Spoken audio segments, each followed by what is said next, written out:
주님의 사랑으로 축복합니다. 우리 소돔 고모라 이야기는 너무 잘 아는 내용입니다.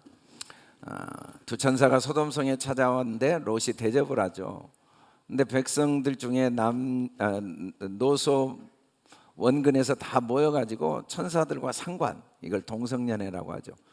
동성연애를 하겠다, 강간을 하겠다. 그러니까 롯이 아니 이거 안 됩니다. 이 두 손님은 안 되고 우리 딸들이 남자를 아직 모르는데 딸들을 줄 테니까 마음대로 강간을 하십시오. 당신들 원하는 대로. 그랬더니 소돔 사람들이 아니 딸들은 필요 없다. 이 남자하고 하겠다고 막 롯을 죽이려고 합니다. 그래서 하나님이 롯을 도와주고 사람들의 눈을 다 멀게 하고 그리고 롯과 그 가족들을 멸망해서 구하라고 한 다음에 롯이 지체하니까 하나님이 롯을 끌어내준 내용이 오늘 내용이죠. 그 다음에 이 내용이 어떻게 이어지냐면 이제 천사가 롯을 산으로 가라고 하는데 롯이 이제 두렵다고 소활성에 머뭅니다. 그러자 이제 유황과 불로 소돔 고모라를 비같이 내려서 멸망시키죠. 이 롯의 아내는 뒤를 돌아보다가 소금 기둥이 됐어요. 롯의 두 딸들은 소활성에서 나와 산으로 간 다음에 아버지한테 술을 먹여가지고 큰 딸부터 아버지를 강간하죠. 그래서 이제 자녀를 낳았는데 그 이름이 모압. 작은 딸도 아버지를 강간해서 술을 먹여가지고 아들을 낳았는데 그 이름이 암몬이다. 이게 이제 19장의 내용인데 우리가 성경 66권 중에 이게 이 사건은 4,000년 전에 있었던 사건입니다. 4,000년 전에. 이 사건에 대한 이야기는 4,000년 전에 있었기 때문에 오래됐는데도 불구하고 이 사건을 전 세계 사람들 중에 모르는 나라가 없고 모르는 시대가 없다는 게 신기하죠. 뭐 성경 다른 내용은 몰라도 사람들이 다 소돔 고모라 이야기는 다 알아요. 그리고 이게 4,000년이 지났어도 사람들이 다 이 사건을 역사적인 사건으로 기억하고 알고 있어요. 우리가 이 성경을 읽으면서 몇 가지 배울 수 있는 점이 있는데 첫째는 야 롯이 왜 소돔으로 갔냐면 잘 먹고 잘 살려고. 그게 부자여서. 근데 다 불타버려가지고 아무것도 남는 게 없네. 야 우리가 이 세상에 욕심 부려봤자 죽을 때 남는 게 없다. 뭐 이런 교훈도 배울 수 있을 거고. 또 소돔 사람들은 동성연애의 죄악을 한 거예요. 그래서 다 그냥 불심판을 받았다. 동성연애를 하면은 불심판을 받고 지옥불에 들어간다. 뭐 이런 교훈을 받을 수도 있을 거고. 또 롯은 두 딸을 동성연애자들한테 강간하라고 내주도록 했어요. 이 두 딸들이 얼마나 충격을 받았을까요? 이거 뭐 상상이 안 가요. 뭐 자기들을 보고 뭐 저 한두 명도 아니고 수백 명의 남자들한테 마음대로 밤새도록 그냥 강간을 하라고 딸을 내보내줬어요. 롯의 사위들은 또 롯의 말을 농담으로 여겼죠. 하나님 말씀 농담으로 여기다가 결국은 이제 멸망받았죠. 롯의 아내는 뒤돌아보지 말았는데 뒤를 돌아보다 소금 기둥이 되죠. 그래서 미련을 가지면 안 된다. 미련을 가지면 미련해진다. 뭐 이런 교훈도 배울 수 있겠죠. 또 롯의 딸들은 아버지가 자기를 이제 강간시키려고 그러는데 이제 자기가 아버지를 이제 강간했어요. 이제 롯은 뿌린 대로 거뒀다라는 걸 배울 수도 있겠죠. 그게 근친상간으로 아들을 낳았다. 사실은 우리가 성경을 통해 이런 내용을 배울 수는 있지만 만일에 이런 내용을 배우려면 성경이 꼭 필요하진 않습니다. 뭐 이런 내용은 우리가 세상 살면서 당연히 배워요. 여러분 이 세상에 아무것도 남는 게 없다는 걸 뭐 성경이 있어야 압니까? 소돔 고모라의 심판이 있어야 합니까? 뭐 없어도 다 알아요. 불교도 다 알고 뭐 사람이면 다 알죠. 또 동성애가 나쁘다는 거 모르는 사람 누가 있습니까? 동성애의 그 아픔과 그 고통은 상상을 초월하죠. 여러분 이게 전부 동성애자라고 생각하면 200년이면 이 세상에 단 한 사람도 살아남지 않습니다. 남자끼리 뭐 1,000년이 지난들 아이를 낳을 수 있습니까? 여자끼리 뭐 억만 년을 지난들 아이를 낳을 수 있겠습니까?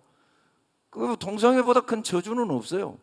우선 지금은 잘 모르지만 그 동성애 자체가 주는 고통도 크지만 그러다 보면 이 세상이 완전히 뭐 사람 한 명도 안 남는 거예요.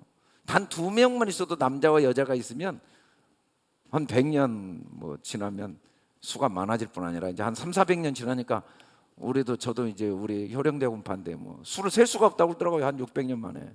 단 2명이 시작해도 남녀가 결혼하면 그래요. 근데 동성연애라는 건 이보다 큰 불행과 저주가 없죠. 이걸 뭐 굳이 이런 소돔 고모라 사건을 통해 말해야 알 수가 있겠습니까? 그리고 우리가 근친상간이 꼭 나쁜 것만은 또 아닌 이유가 성경이 다 초기에는 근친상간으로 이 자녀를 낳을 수밖에 없었거든요. 그래서 뭐 꼭 근친상간이 나쁘다 이런 교훈을 하기 위해서 꼭 이 말씀을 쓴 건 아니겠죠. 이런 교훈을 배울 수는 있지만 이것만을 위해 썼다면 하나님이 이 소돔 고모라의 말씀을 우리에게 주셨을 리가 없고, 그게 다하고 우리 중에 동성연애 지금 하고 있는 사람들이 없으니까 이 말씀이 나한테 무슨 의미가 있겠습니까? 아무 의미가 없는 거죠. 우리 중에 뭐 자기 아버지 술 먹여서 동침한 사람이 누가 있어요? 이 성경이 나한테 무슨 의미가 있겠습니까?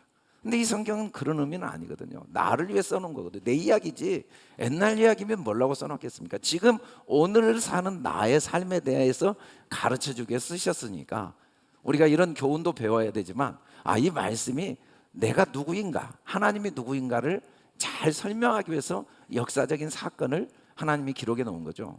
뭐 이 사건이 역사적으로 있었냐 없었냐에 대해서 4,000년 전이라서 말이 많아요. 그러나 우리는 성경을 1.1획도 가감하지 않고 또 이 성경은 무효하다는 확신이 있기 때문에 뭐 그에 대한 조사를 할 필요도 없고 의문을 가질 필요도 없어요. 성경은 뭐 100%다 사실이죠. 역사적인 사건이죠. 뭐 이게 뭐 그랬을까? 우리에게는 그런 게 아무 의미가 없어요. 우리는 뭐 하나님 말씀을 믿는 거지. 인간이 이해가 가건 안 가건 뭐 논리가 있건 없건 그건 우리에게는 아무 관심이 없어요. 이 세상이 꼭 논리대로만 돌아가는 게 아니잖아요. 이해가 가는 것만 있는 건 아니잖아요. 이해가 안 가도 존재하는 게 얼마나 많은데. 그래서 성경은 우리는 그대로 믿죠. 그럼에도 불구하고 성경에 대한 의문을 갖고 고고학자들이 많은 연구를 해요. 그래서 이제 성경에는 소돔 고모라가 이 사해바다 남쪽, 동남쪽이라고 기록되어 있습니다. 소활성도 있고. 그래서 우리는 이제 그곳이라고 인정을 하고 있지만 4,000년 전 일이라서 흔적이 없어요. 그래서 이제 고고학자들이 많이 찾다가 이 소돔 고모라, 우리 성지순례 가도 여기는 못 가요. 왜냐하면 동남쪽이거든요. 요르단 땅에 이 소돔 고모라가 있어요. 사해바다 제일 남쪽일 뿐 아니라 동남쪽이니까 요르단 쪽으로 간 사람들은 이제 거기를 한번 둘러볼 수 있는데 이제 아무래도 이스라엘 쪽 간 사람들 시간이 없어서 못 둘러보고 거의 오는 경우가 많고 아마 우리 중에도 갔던 분도 있을 것 같은데 어찌됐든 이 소돔 고모라를 고고학적으로 연구를 해서 이제 뭐 저게 롯의 소금 기둥일 거다 이렇게 연구한 사람들이 있고 또 이게 소활성 흔적이 지금 남아 있다는 거죠. 소활성은 정확히 위치가 남아 있어요. 소돔 고모라 지역이라고 인정되는 곳을 고고학자들이 연구하면서 좀 발견한 것이 이제 영상에 소개된 내용이 뭐냐면 그곳이 전체가 유황 덩어리로 꽉 차 있는데 우리 지구상에 뭐 화산 폭발이나 여러 이유로 유황들이 많이 존재하지만 유황 순도가 90% 넘는 경우는 거의 없는데 이 지역은 거의 유황이 90% 이상 100% 가까운 유황들로 완전히 덮여 있다. 그러니까 하늘에서 유황이 비같이 내렸다는 이 말씀이 그대로 맞고 이 장소일 것이다 라고 이제 주장하는 사람들이 있죠. 그 유황의 순도를 실제로 조사해 보면 거의 100%다 된다니까. 그리고 그 유황 속에 아직 그대로 뼈들이 남아 있거나 또 그 땅 밑에 그대로 그냥 뼈들이 불에 타 흔적들이 좀 남아 있는 것 같다. 그런 이야기를 해요. 제가 이제 이야기하고 싶은 건 이런 역사적인 사건을 우리가 이제 의미를 두자는 게 아니라 오늘 말씀이 바로 나를 위한 하나님의 약속의 말씀이라는 거죠. 오늘 말씀은 두 천사 이야기로 시작합니다. 두 천사. 우리가 이 천사란 말을 성경에 너무 많이 나와요. 창세기부터 계시록까지 천사가 너무 중요해요. 중요한 때 천사는 반드시 나오는데 사실 이 천사라는 히브리어 말라크라는 말의 어원은 원래 그 단어 스페링을 그대로 해석하면 말씀을 가르쳐 하나님의 마음으로 바꾸어주는 것 또는 사람이 천사입니다. 하나님이 이 성경을 통해 또는 천사를 통해 똑같은 말이죠. 또 설교를 통해 예배를 통해 하나님의 말씀을 우리에게 가르쳐서 목적이 뭐냐면 하나님 마음이 내 마음 되게 하는 게 목적이다. 우리가 예배를 왜 드리냐면 예배를 드렸더니 하나님 마음이 점점 내 마음이 되어지는 그 상황을 하나님이 주시기 위해서 예배를 허락하셨다는 거죠. 어찌됐든 오늘 두 천사가 나오는데 세 천사면 안 되는지 한 천사면 안 되는지 잘 모르겠는데 예수님이 부활하시고 죽으실 때도 무덤에 두 천사, 부활하실 때도 두 천사가 나타나요. 또 승천하실 때도 두 천사가 나타나죠. 이 두 천사, 이 두 천사는 하나님의 우리를 향한 핵심적인 이야기를 말씀하실 때 상징적으로 나타나는 일관성 있는 모습을 성경을 통해 봅니다. 성경 66권이 중요하지 않는 게 없겠지만 특별히 이 소돔 고모라 이야기를 하나님이 우리에게 굉장히 핵심적으로 하시고 싶었다는 마음이 이곳에 담겨 있다는 걸 알 수가 있죠. 특히 이 말씀의 배경은 저녁 때였어요. 저녁이라는 배경 속에 천사들의 말씀이 임한 걸 볼 수가 있습니다. 근데 내용을 보면은 천사들이 소돔에 이르렀을 때 소돔 성문에 롯이 있다가 간절히 아주 엎드려 절을 하면서 집으로 들어오라고 합니다. 근데 신기하게 집으로 안 들어가고 거리에서 밤을 새우겠다는 거야. 아니 그렇게 간절히 들어오라는데 거리에서 밤을 새우겠다. 아브람 때는 장막에 있다가 식사 대접을 받고 가라니까 다 받고 갔는데, 아니 롯은 엎드려 절을 하면서 집에만 한번 들어오시라고 그러는데 못 들어오겠다는 거예요. 도대체 이 소돔 성이 어떤 성이어서 못 들어갈까요? 하나님이 못 들어가시겠다고 말씀한 거죠. 소돔 성이 어떤 성이어서 하나님이 안 들어가시려고 하는 걸까? 이 소돔이라는 이야기가 제일 처음에 나온 건 창세기 10장에 함, 셈, 야벳 중에 함의 후손 가나안의 후손의 이름입니다. 그 아들 이름. 그게 소돔이죠. 소돔. 원래 불탄, 에워싼, 검은 그런 의미를 가지고 있는 단어인데, 근데 신기하게 이 소돔 사람은 여호와 앞에 악하여 큰 죄인이라고 규정을 딱 하는 거예요. 소돔 사람이라는 이유만으로도 이들은 그냥 예외가 없어요. 큰 죄인들이에요. 죄인들. 그래서 못 들어가겠다는 거죠. 큰 죄인들이었어. 죄인들. 근데 이 소돔에 대해서 거리에서 밤을 새울 수밖에 없는 하나님이 그 안에 못 들어간 이유들을 다른 성경에서는 뭐라고 이야기하냐면, 이 신명기에서는 온 땅이 유황이 되어 소금이 되며 심지도 못하며 결실함도 없고 풀도 나지 않고 그렇게 돼버린 하나의 하나님이 절대 들어갈 수 없는 곳에 상징으로 소돔을 이야기하는데, 지금 가보면 딱 고고학자들이 발견한 위치가 이 말씀대로입니다. 아예 풀 한 폭이 없어요. 풀 한 폭이. 아무것도 할 수가 없는, 완전히 그냥 원래는 거기가 여호와의 동산 같았다니까, 고고학자들이 가면 고대 그곳에 온갖 동물들이 다 자랄 정도로 풍성한 아주 초목이 무성한 데라고 하는데, 완전히 하나님이 거할 수 없는 것을 상징적으로 이야기하면서 이 소돔을 뭐라고 했냐면, 너희 소돔 관원들아 이렇게 이야기합니다. 고모라 백성아, 우리 하나님의 법에 귀를 기울여라. 이 소돔 관원들, 소돔을 뭐라고 이야기하냐면, 제발 내 이야기 좀 듣는데 뭘 듣냐면, 무수한 재물을 너희가 주고 있다. 순양과 번제와 살찐 짐승의 기름을 주고 있다. 지금 나한테 제사를 드린다 라고 말하는 걸 보면 소돔은 불신자들 이야기가 절대 아니라는 걸 알 수가 있어요. 똑같은 죄인이지만 불신자들을 말한 죄인이 아니에요. 소돔은 하나님의 자녀들을 향하여 하신 말씀이라는 걸 알 수가 있죠. 우리 믿는 사람들에게 하신 말씀이에요. 에스겔서에서도 여호와의 말씀에 내가 나의 삶을 두고 맹세하는 내 아우 소돔이라고 말했거든요. 내 아우 소돔이라는 말은 하나님의 백성이라는 거죠. 하나님의 백성. 아우 소돔. 계시록에서는 시체가 큰 성 길에 있는데 그 성은 영적으로 하면 소돔이라고 하는데, 이게 애굽이고 이게 십자가에 못 박힌 곳이다. 애굽은 뭡니까? 이스라엘 백성들 하나님이 훈련하셨던 하나님의 훈련소죠. 그리고 십자가에 못 박히신 예루살렘 골고다 언덕, 이게 영적으로 소돔이래요. 그러니까 소돔이 뭐냐면 하나님의 택한 백성들이죠. 하나님의 택한 백성들. 하나님이 함께 하시고 하나님이 그들을 사용하시기 위해서 택한 백성들 중에 소돔이 있는 거죠. 우리는 소돔 그러면 동성연애자들로만 규정을 할 수도 있는데, 물론 그 말이 틀린 말은 아니지만 이 말씀의 본래 의미는 바로 예수를 잘 믿고 있다고 하는 나를 위해 하나님이 하신 말씀이죠. 하신 말씀. 근데 이 소돔의 특징이 뭐냐면, 소돔 남자 2명이 왔다는 이야기를 듣고 그 집으로 사람들이 찾아왔는데, 밤에 눕기 전에 찾아왔는데 소를 막론하고 왔어요. 원근에서 다 모였어요. 아니, 아무리 도시가 타락했어도 남자 2명 때문에 모든 젊은 남자, 늙은 남자가 다 올 수 있나요? 실제로 왔다니까 이해는 안 가지만 그게 과연 그런 일이 일어날 수 있을까? 그것도 뭐 가까운 데서 오면 모르는데 멀리서 그 많은 사람들이 와서 2명하고 어떻게 상관하겠다는 거예요? 어떻게? 근데 다 온 거예요. 그게 소돔이에요. 소돔의 특징이 뭔가? 소돔. 와서 하겠다는 게 상관이라고 했는데 상관. 근데 이 참 더 재밌는 건, 더 이해가 안 가는 건 롯의 해결 방법이죠. 온 성 남자, 젊은 사람, 늙은 사람 다 왔어요. 멀리서 가게 다 와가지고 2남자와 동성연애 강간을 하겠다.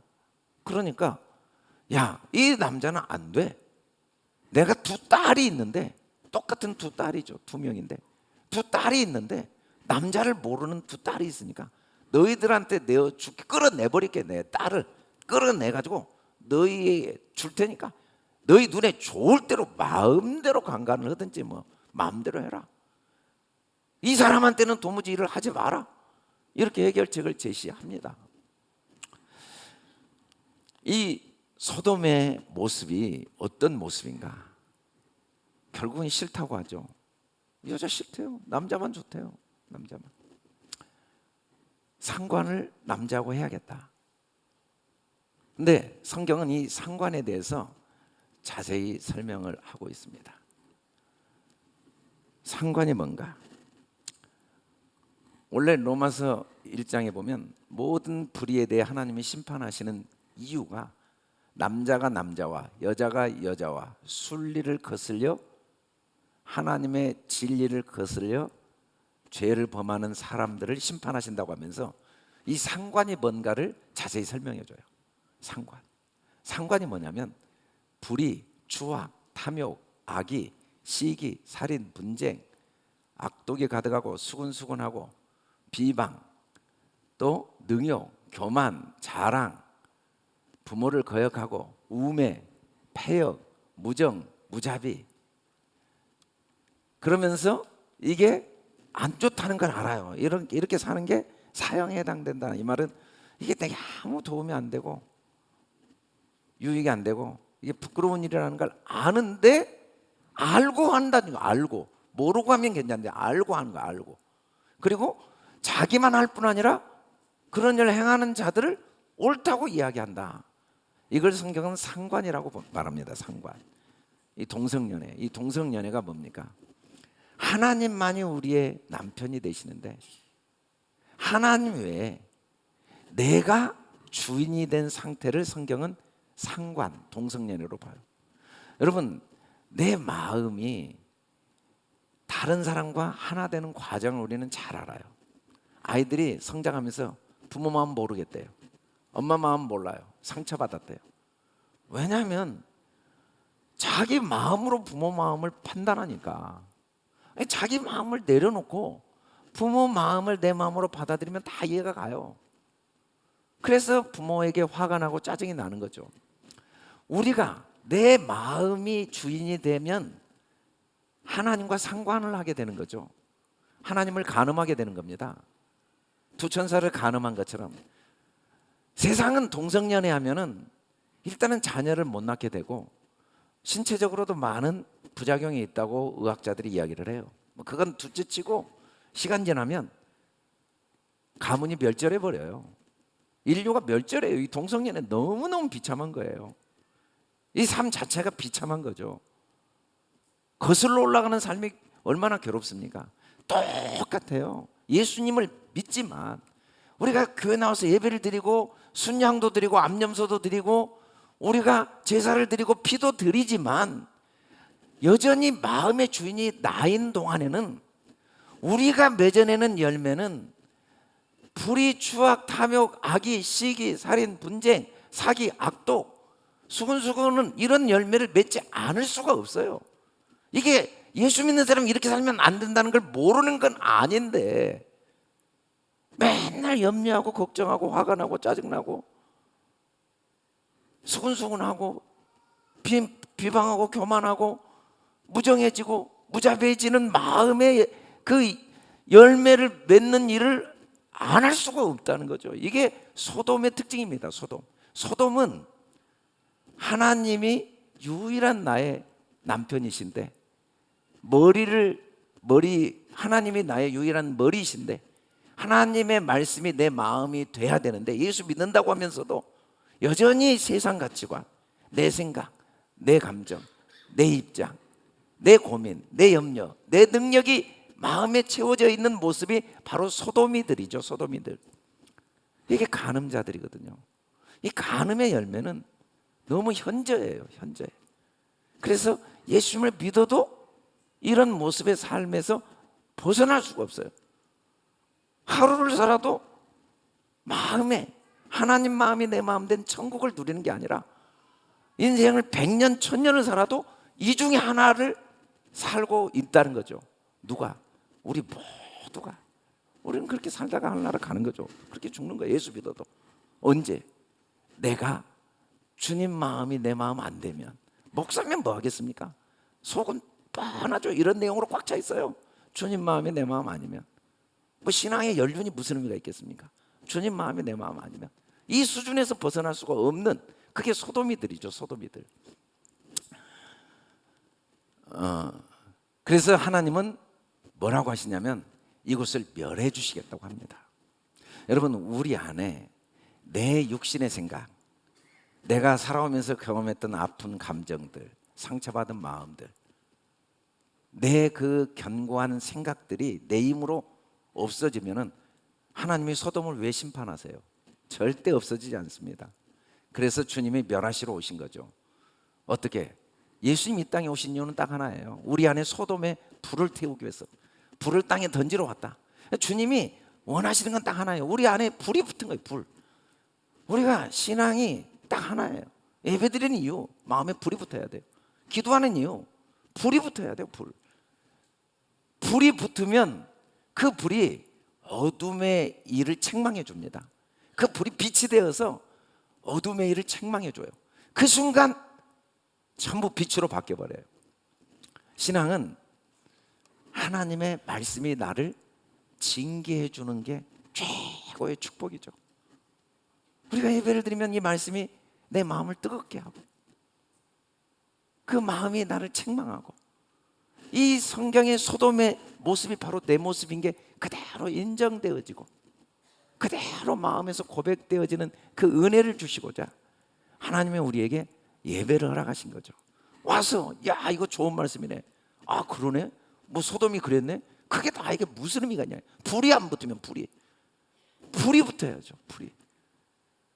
우리가 세상을 살면서 다 경험해본 솔로몬의 고백대로 돈이 있으면 뭐합니까? 명예가 있으면 뭐하고 권력이 있으면 뭐하고 건강하면 뭐하고 내 뜻대로 모든 비전을 이루면 뭐합니까? 내 마음에 불이 없으면 하나님의 말씀이 나를 뜨겁게 하고 그래서 진짜 하나님 마음이 내 마음이 안 된 상태에서 무슨 의미가 있겠느냐는 거죠.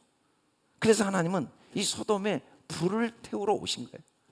소돔을 유황불로 태우신 하나님의 은혜가 아니면 우리는 이 부끄러운 동성 연애의 열매를 맺는 비참한 삶에서 벗어날 길이 없겠죠. 우리가 만일에 하나님의 이 말씀이 내 마음을 태우지 않을 때 취하는 방법은 잔머리를 어떻게 굴리냐면 두 딸을 내어주는 일을 합니다. 두 딸을 내어줘.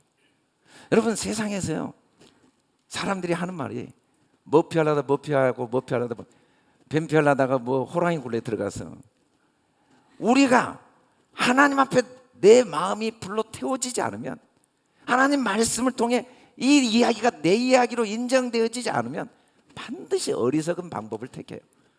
나를 위에서 잔머리를 굴렸는데 결국 나를 죽입니다. 어떻게 죽입니까? 내가 한번 상상을 해보세요. 내가 강간을 당한다고 그 고통이 얼마나 크겠어요. 그 상처를 어떻게 지우고 살겠어요. 그러나 아무리 내가 강간당하는 고통이 커도 내 손으로 내 딸을 수없이 많은 남자들에게 강간시키는 고통보다 클 수 있겠습니까? 여러분 우리가 하나님 앞에 굴복하지 않으면 하나님의 언약의 말씀을 나의 음성으로 듣고 그 사랑 앞에 내 마음이 깨어지지 않으면 우리는 계속 신앙생활 잔머리를 굴릴수록 일이 더 어려워져요. 이스라엘 백성들이 하나님 잘 섬기려고 했어요.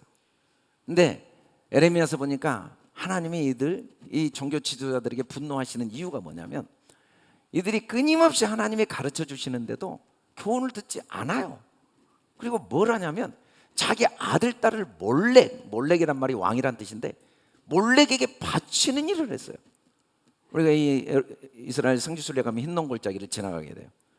실제로 그곳에서 자녀들을 제물로 바치는 일을 하고야 마는 게 종교 지도자들이었어요. 우리도 하나님 앞에 나의 열심으로 뭔가를 하려고 하면, 내가 할 수 있다고 자꾸 주장하다 보면, 나는 하나님을 잘 섬겼다고 하지만 결국은 나에게 제일 소중한 게 내 자녀들, 딸들 아닙니까? 아들, 딸들 아닙니까? 내 인생의 최고의 열매를 내가 부끄러운 마귀에게 다 내어주는 거죠. 이렇게 어리석고 미련하게 살 수밖에 없는 거예요. 그래서 우리가 하나님 말씀이 나를 찌르고 말씀이 나를 책망할 때 이보다 큰 축복이 없다는 걸 깨달아야 돼요. 소돔에 유황불을 내려주신 하나님의 은혜보다 큰 복음이 없어요.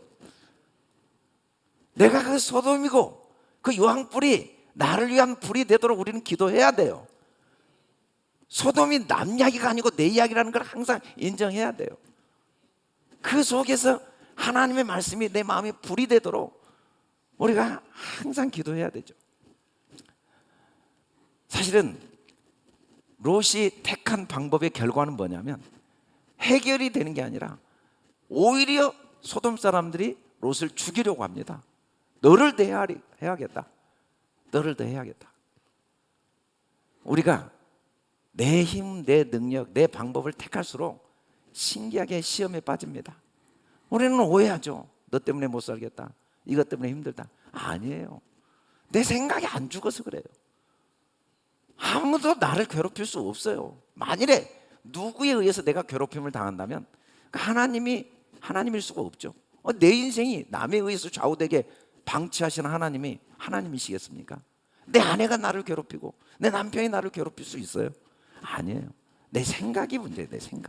내 생각이 죽지 않아서, 말씀으로 내 생각이 태워지지 않아서 갈등이 생기는 거죠. 우리가 하나님 앞에 내가 죽지 않으면 해결할수록 어떻게 되는가? 계속 미혹이 되고 계속 죄가 장성해서 더 괴로워요. 더 괴로워. 하나를 해결하면 두 개가 생기고, 두 개를 해결하면 네 개가 생기고, 이것만 해결하면 될 줄 알았는데 또 이 다음에 문제가 생기고. 오래전에 김진홍 목사님이 가난한 분들을 돕는 선교를 했는데 도와놨더니 누워있던 분을 도왔어요. 중풍. 근데 아내가 와가지고 난리를 친 거예요. 다시 우리 남편 눕혀놓으라고. 걸어다니기 시작하는데 술 먹고 와서 나를 두드러 패고, 당신 때문에 당신이 살려놔가지고 내가 못 살겠다고. 이게 뭐가 하나를 해결하면 문제가 더 많아질 수가 있는 게 인간의 방법이에요. 하나님은 우리에게 복음 안에서, 말씀 안에서. 그래서 결국은 이 소돔의 문제는 어떻게 해결하냐면 눈을 어둡게 해줘야 됩니다. 소돔은 눈이 어두워져야 돼요.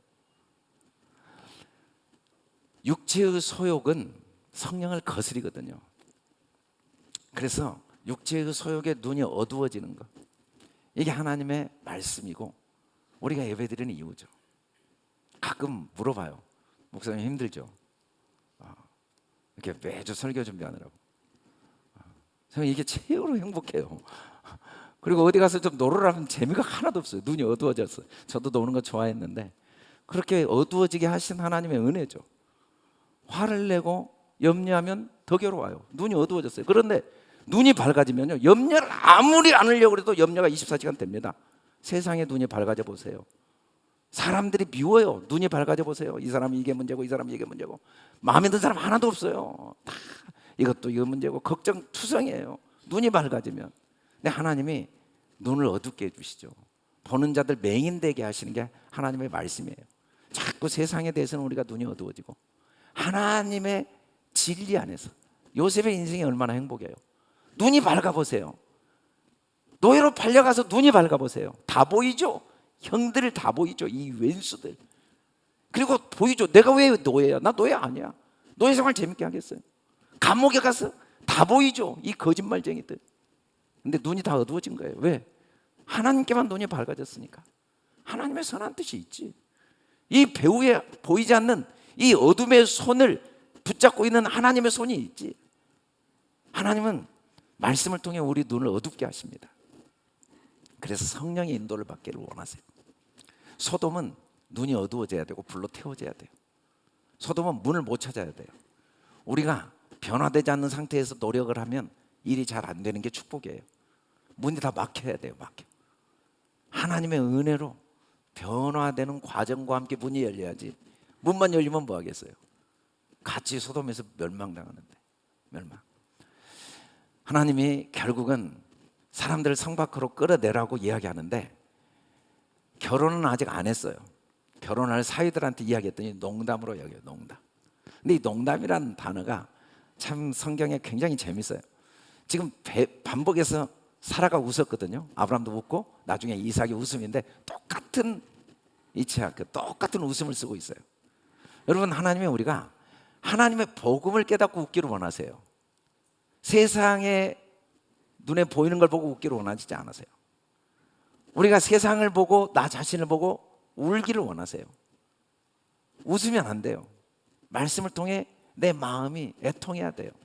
그리고 그 말씀을 통해 이런 나를 위해 생명까지 아끼지 아니하신 하나님 아버지 때문에 웃어야 돼요. 일이 잘 돼서 웃는 것도 아니고 일이 안 돼서 슬픈 것도 아니고 일이 잘 되건 안 되건 그 속에 나의 아버지 하나님이 나를 위해 목숨까지 주신 아버지 하나님의 주권 속에 있다는 걸 믿고 웃어야죠. 근데 이 사람들은 세상을 보고 웃었어요. 얘들은 애통하게 되겠죠. 여러분들, 우리가 인생을 살면서 애통할 일이 생기는 게 얼마나 큰 복인지 모릅니다. 하나님의 은혜로 이 소돔이 멸해지는 과정이거든요. 물론 말씀 안에서 하나님 주신 은혜로 우리가 기뻐하는 삶도 축복이지만 버릴 게 없어요. 우리가 말씀을 통해 애통하게 되고 가슴 아프고 안타까운 일들이 일어나는 경우가 참 많죠. 저도 참 목회 초기에 힘들었어요. 성도들의 문제를 기도하다가 너무 짓눌려가지고 기도 끝나면 인생이 괴롭더라고요. 근데 어느 날 하나님 깨닫게 하셨어요. 그 많은 문제 속에, 그 아픔 속에 진정한 웃음을 주고 계신 하나님의 손길이 보이면서 울 때 그냥 함께 울고 웃을 때 함께 웃을 수 있는 하나님의 마음이 깨달아지면서, 아, 인생에 나쁜 게 하나도 없구나, 문제가 없구나, 그런 걸 알게 된 거죠.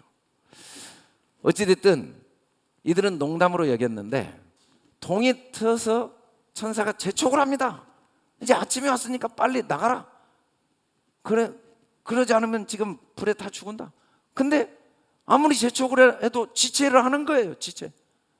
계속 지체해요. 어쩔 수 없이 하나님의 손이 그들을, 롯도 아내도 딸도 하나님의 손이 이끌어냅니다. 여러분, 우리가 결국 여기까지 온 건 우리 힘으로 올 수가 없었어요. 우리는 알아도 안 되고 몰라도 안 돼요. 근데 왜 우리에게 하나님의 자비가 계속 유지되고 있냐면, 예배의 자리에 오면 주님이 이끌어 주시거든요. 강권하시죠. 그리스도의 사랑이 우리를, 기도의 자리에 올 때 우리가 함께 하나님의 말씀을 볼 때 강권해 주시는 그 말씀이 주님 손이 되어서 때마다 우리를 이끌어 주시죠. 물론 우리는 앞으로도 소망이 없어요. 참 어리석고 미련해요. 우매해요. 그러나 여기까지 그 손으로 이끄신 하나님이 앞으로도 이끄실 거예요. 어디에 이끄시냐면 성 밖으로 이끄십니다. 이 두니라는 야나흐가 원래 노아흐와 같은 어원이에요. 그래서 의미도 비슷해요. 내려놓다, 안식하다, 자유케 하다. 여러분, 우리를 하나님이 자유케 하기를 얼마나 원하시는지 몰라요. 우리를 평안케 하고 평강이 우리 마음을 주장하도록 하기를 얼마나 원하시는지 몰라요. 그곳에 우리가 머물고 하나님이 평강이 우리 마음을 주장하기를 얼마나 원하시는지 몰라요. 그래서 이 땅까지 오신 거예요. 우리에게 자유를 주시려고, 우리에게 평안을 주시려고 불을 붙여주신 거예요. 소돔을 불로 태우신 거예요. 유황불로 태운 거죠. 말씀으로 우리를 태우시는 거죠. 성령으로 우리를 태우시고 우리를 깨우치시는 거죠. 왜? 그 소돔 성은 무너지거든요.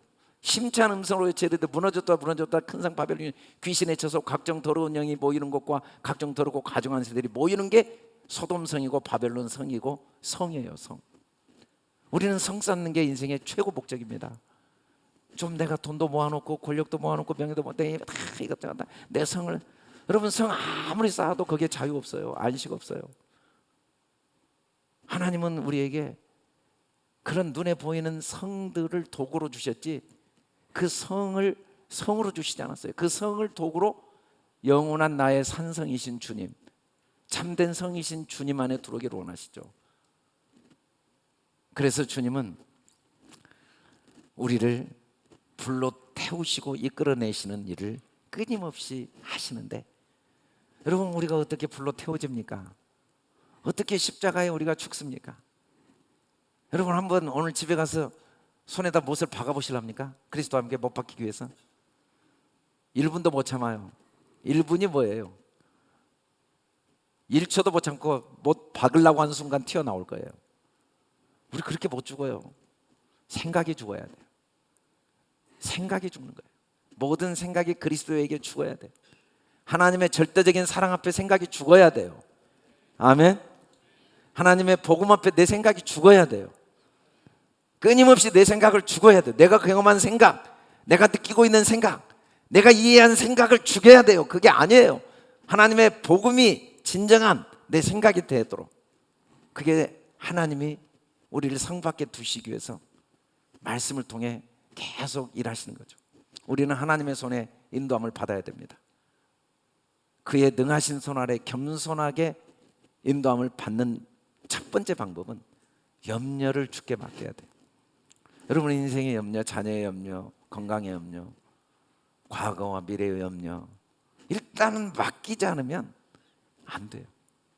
일단 주님 손이 우리를 붙잡으시려고 해도 우리가 그 손에 잡혀야 되는데, 염려하지 않으면 우리가 주님 손에 잡힐 수가 없는 거죠. 성경은 하나님의 감동으로 돼서 교훈과 책망과 바른과 의로 교육해서 우리를 불러 태웁니다. 우리 안에 소돔을 날마다 태워주세요. 우리 안에 소돔이 꽉 차 있는 걸 계속 태워가시죠. 불과 유황이 바로 감동으로 된 하나님의 말씀이에요. 이게 태워지면 우리가 온전하게 되고 능력이 생기죠. 어떤 경우에도 감사할 줄 알고, 기뻐할 줄 알고, 용납할 줄 알고, 존중할 줄 알고, 열심을 낼 줄 알고. 그런 힘이 어디서 나오는가? 하나님의 감동된 말씀이 우리를 태워줄 때, 교훈하고 책망하고 바르게 교육할 때, 그러면 우리가 성령의 인도함을 받고 그 손에 이끌림을 받을 수가 있습니다.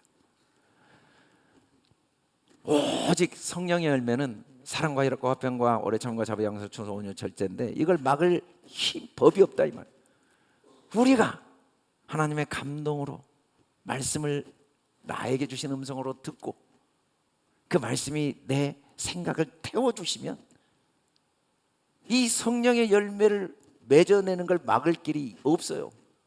감옥에 간들, 육신이 죽은들, 세상이 나를 어떻게 한들, 아니면 경제적으로 아무리 부유해지고 명예가 생긴들, 그것이 나를 넘어뜨리지 못해요.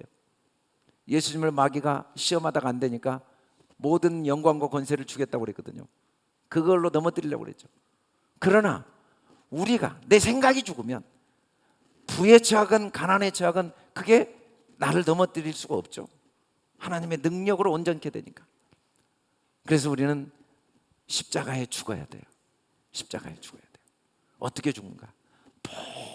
보배롭고 지극한 약속, 이 약속을 항상 마음에 굳게 간직해야 됩니다. 할렐루야. 더 힘써 너희 부르심과 택하심을 굳게 하라. 우리가 할 일은 매일매일 내 안에 이 살아있는 소돔의 생각을 이 하나님의 진리의 말씀, 십자가에 죽으시면서 우리에게 주신 보배로운 복음의 약속, 이 약속을 굳게 간직해서 우리 안에 신의 성품이 이루어지고 우리를 통해 성령의 열매가 맺는 저와 여러분 꼭 될 수 있기를 주님의 이름으로 축원합니다. 우리 잠깐 기도하겠습니다. 아버지 감사합니다. 너무너무 감사합니다.